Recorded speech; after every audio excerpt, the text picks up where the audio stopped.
علامه ابن قیم رحمه الله فرمایي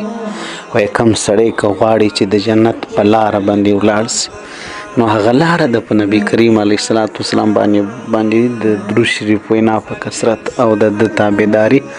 د سنتو پیروي سنت را خپلول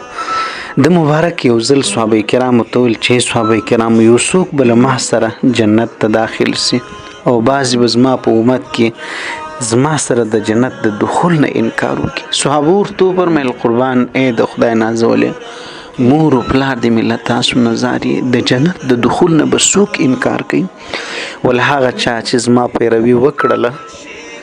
په خپل د درود شریف وینا هم د جنت لاره بلل سوې د رسول الله مبارک په ارشاداتو حدیثو کې زما سنت خپل کړل زما احکام او دین باندې تګ وکړي هغه خپل کړی زما تابعداري وکړله هغه بل ما سره جنت ته داخل سي او چا چې دا ترک ول اعراض ځین وکي مخې ځین واړوي هغه د جنت ته دخول نه وکي انکار وکړي. لدی وجه مشران علما استادان فرمایي څوک چې سنت ترک وي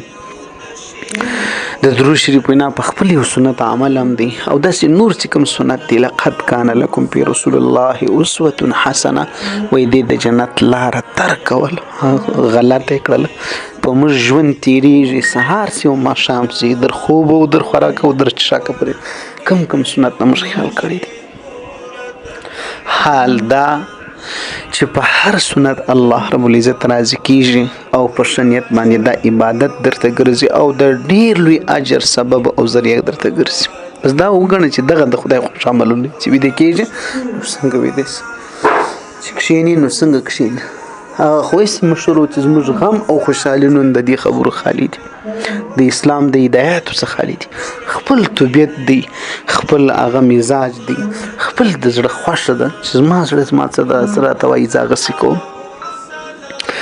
نو علامه ابن قیم رحمه الله فرمایي څوک چې د جنت په لاره تلل غواړي هغه پر رسول الله مبارک باندې زیات د درود شریف وینا ده د جنت لاره ده.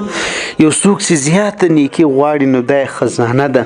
یو څوک چې د بدی لپاره سبب د بندېدو غواړي کلب او تعالی غواړي نو دا د درود شریف وینا ده.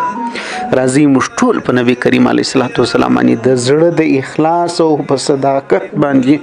څومره چې مې وس او طاقت وتواني د غومره زیات درود شریف ووایو کم سے په هر ورځ کې 10 او 100 بار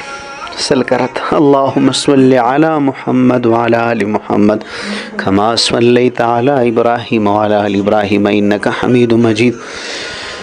اللهم بارك على محمد وعلى آل محمد كما باركت على إبراهيم وعلى آل إبراهيم إنك حميد مجيد.